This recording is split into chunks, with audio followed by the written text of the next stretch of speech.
कहानी का शीर्षक है लाजवंती। अरे ओ दीनों की माई, ये लाजवंती कहाँ रह गई आज?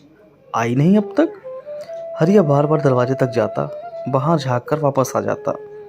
अपनी पत्नी कमली से यही सवाल वह पचासों बार पूछ चुका था और वह बेचारी चूल्हा हांडी छोड़ माथे पर हाथ मारते हुए कहती, आ जाएगी, अभी समय नहीं हुआ है, अभी थोड़ी देर है। काहे रोज रोज पूरा गांव सर पे उठा लेते हैं? इतनी ही चिंता होती है तो उसके साथ क्यों नहीं जाते? तभी हरिया गुस्से से मुंह बनाते हुए बोला, वो देखो आ रही है लाडली। नखरे तो देखो महारानी के, कैसे गर्दन हिलाते हुए चली आ रही हैं। आने दो घर में, कैसे डांट पिलाता हूँ आज। कोई परवाह ही नहीं है इसे, हमेशा देर कर देती है। अरे समझती ही नहीं मुझे कितनी चिंता है इसकी। अरे मगर ये भीमा काहे उसके पीछे चला आ रहा है? हरिया कमले की तरफ आश्चर्य से देखते हुए बोला, ससुरा फिर लाजवंती कोई तकरार लेकर आ रहा होगा। मैं छिप जाता हूँ, उसे कह देना मैं घर पर नहीं हूँ। अरे ओ हरिया, भीमा ने दरवाजे के बाहर से हाँक लगाई। कमली घर के भीतर से बोलती हुई दरवाजे पर आ गई। कौन? पाए लागू भाभी जी। अरे भीमा भैया कैसे हो, बहुत रोज बाद दिखे। हरिया कहाँ है? काहे? वह तो नहीं है, खेतों की तरफ गए हैं। कुछ कहना हो तो मुझे बोल दो भैया, मैं संदेशा दे दूंगी। कहना क्या है भाभी जी, ये जो खड़ी है ना, हरिया की लाडली लाजवंती। भीमा मुंह टेढ़ा करते हुए बोला, इसी की तकरार लेकर आया हूँ। इतना सुनना था कि हरिया झटपाटे के साथ बाहर निकल आया। अरे भीमा कुछ तो शर्म कर, क्या बैर है तेरा इस बेचारी मासूम से? अरे ये और बेचारी मासूम? भीमा लाजवंती की ओर इशारा करते हुए मुंह बनाकर बोला, तेरी इसी बेचारी और मासूम ने मेरी फसल बर्बाद कर दी। घास के साथ साथ फसल भी खा गई। केवल खा लेती तो कोई बात नहीं थी, परंतु इसने तो अपने पगों से रौंद रौंद कर खेत भी खराब कर दिया। हरिया तिरछी निगाह से अपनी लाडली गाय लाजवंती की ओर देखते हुए, जो इस तरह सर झुकाए अदब से खड़ी थी, जैसे बेचारी बेकसूर गरीब के सिर पर भीमा झूठा आरोप मढ़ रहा हो, कहने लगा, अरे भीमा जरा देख इस बेचारी बेजुबान की तरफ, कैसे सर झुकाए मुंह उतार कर खड़ी है। इसको क्या खबर, ये क्या जाने फसल और घास के बीच का अंतर। छोड़ ना भाई, बेजुबान ना समझ जानवर ही तो है। उधर लाजवंती ने अपना पैतरा बदल दिया। अब इस तरह खड़ी जुगाली करती है और बार बार आवाज निकालकर दांत दिखाती, मानो भीमा को चिढ़ा रही हो। भीमा उसकी ओर देखते हुए खिसियाता हुआ चला गया और हरिया प्यार से अपनी लाडली लाजवंती की पीठ सहलाने लगा। सुनो जी, मुझे एक चिंता खाए जा रही है। कमली हरिया से गंभीरता पूर्वक भाव में बोली। दिनों को लाजवंती के दूध की जैसे लत लग चुकी है। बिना दूध पेट ही नहीं भरता उसका, अन्न के दाने को मुंह तक नहीं लगाता। तो इसमें इतनी चिंतन करने वाली कौन बात है? हरिया गहरी नींद में डूबे अपने नन्हे पुत्र दीनू को प्यार से निहारते हुए बोला। कमली अपना सिर पीटते हुए बोली, आपको तो कुछ समझ आता ही नहीं। कभी लाजवंती को ध्यान से देखा है? हरिया के पल्ले कुछ नहीं पड़ रहा। वह बच्चे की तरह कमली का चेहरा ताकने लगा। अब ये हुक्कों की तरह मेरी सूरत काहे ताके जा रहे हो? कमली खुशी और उत्साह से बोला, लाजवंती माँ बनने वाली है। सच? खुशी से हरिया की आंखें भर आई। पूरा गांव जल थल हो गया था। खेत खलिहान पानी से भर चुके थे। आज 4 दिन हो गए, पानी थमने का नाम ही नहीं लेता था। दिनों की माई, इतनी बारिश अभी तक नहीं देखी कभी। लाजवंती और उसके लल्ला को ऊपर टीले पर छप्पर में रख आया हूँ, वहाँ दोनों सुरक्षित रहेंगे। लाजवंती अपने लल्ला के साथ बड़ी खुश है। उन दोनों की चिंता भी आज दूर हो गई। गरीब बेजुबान जानवर यहाँ गीले कीचड़ में बड़े परेशान थे। हरिया, अरे ओ हरिया, जल्दी निकल बाहर, गांव में बाढ़ आकर पानी भर गया है। बहुत तेजी से पानी का स्तर चढ़ रहा है। कमली के हाथ पांव फूलने लगे। वह हड़बड़ाकर दीनू के बाबा, लाजवंती और उसका लल्ला कहती हुई बाहर की ओर भागी। हरिया भी तुरंत उसके पीछे दौड़ पड़ा, परंतु बहुत देर हो चुकी थी। बाढ़ का पानी घर के दालान तक पहुंच गया था। दोनों पति पत्नी दुख और घबराहट से एक दूसरे का मुंह तकते रह गए।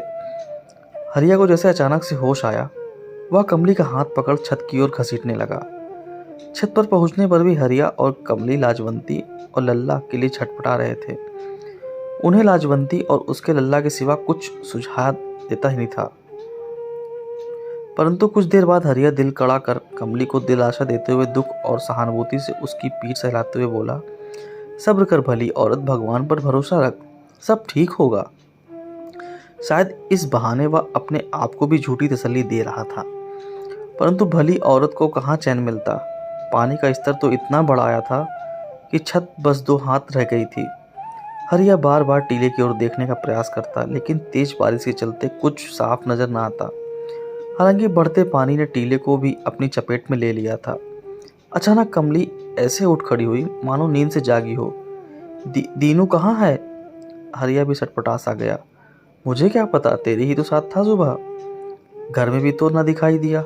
अरे आपके पीछे पीछे ही तो था जब आप लाजवंती को टीले पर ले जा रहे थे। दोनों पति पत्नी दुख और झुंझलाहट में एक दूसरे पर चीखने लगे, एक दूसरे को दोषी ठहराने लगे। कमले की मानो जान निकल जा रही हो। अपने जिगर के टुकड़े के गम में रोकर बेचारी अधमरी हो गई थी।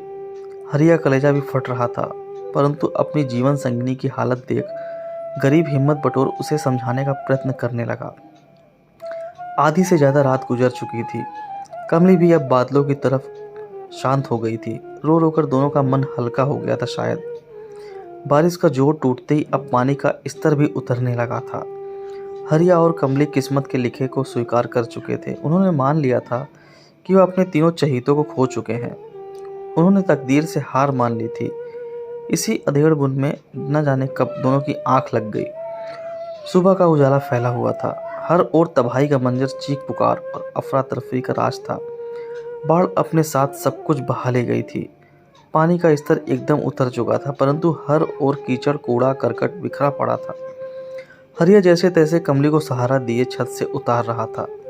दोनों किसी जिंदा लाश की भांति गुमसुम अपने निर्जीव शरीर को मानो ढो रहे थे।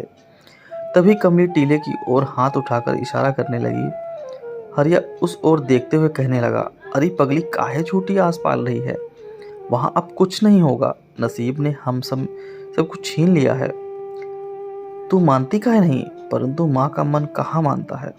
और हरिया भी कहाँ अंतर आत्मा से बोल रहा था, ऊपर के मन ही से बोल रहा था। भीतर जो आस की चिंगारी दबी थी उसे तो अब कमली ने हवा दे ही दी थी। चल ले चलता हूँ टीले पर, परंतु केवल तेरी खातिर। तेरा मन नहीं मानता ना? हरिया खुद को कठोर दर्शित करता हुआ बोला। कमली हरिया की ओर दया और सहानुभूति से देखते हुए आदर से बोली, बस भी करो दीनू के बाबा, जैसे मैं नहीं जानती। आपका मन मान गया क्या? दोनों एक दूसरे को देखकर रो पड़े। दिल पे बोझ लिए व्याकुल मन के साथ कीचड़ से लथपथ दोनों पति पत्नी टीले पर पहुंच ही गए। और फिर उन्होंने वहां जो दृश्य देखा, उसे देख उनकी आंखों से जो सैलाब उमड़ा, वह कल रात वाली बाढ़ पर भी भारी था। सामने टीले के सबसे ऊंचे पत्थर पर लाजवंती बेसुध अधमरी सी पड़ी दीनू और लल्ला को अपनी गोद में छिपाए दूध पिला रही थी। उसने अपनी रस्सी खूंटे समेत उखाड़ पत्थर के चारों ओर इस तरह लपेट रखी थी मानो रात में पानी के बहाव से संघर्ष करती रही हो। बच्चों को अपने पैरों में इस तरह फंसा रखा था मानो जैसे एक माँ खतरा देख अपने बच्चों को अपने आंचल में छुपाकर सीने से चिमटा लेती है। बहाव के खिंचाव के कारण लाजवंती का शरीर रस्सी की रगड़ पड़ने पर खरोंचों से भरा हुआ था। कमली और हरिया दौड़ते हुए लाजवंती के कदमों में गिर गए। उनकी आत्मा और मन उसे कोटि कोटि नमन कर रहे थे। वह उसे प्यार और दुलार से सहलाने लगे। स्पर्श महसूस कर लाजवंती ने अपना सिर उठाया। उसकी आंखों से आंसू निकल रहे थे। वह कमली की तरफ इस तरह देख रही थी मानो कह रही हो, माई मैं भी तो माँ ही ठहरी। तेरा लल्ला और मेरा लल्ला दोनों सलामत हैं।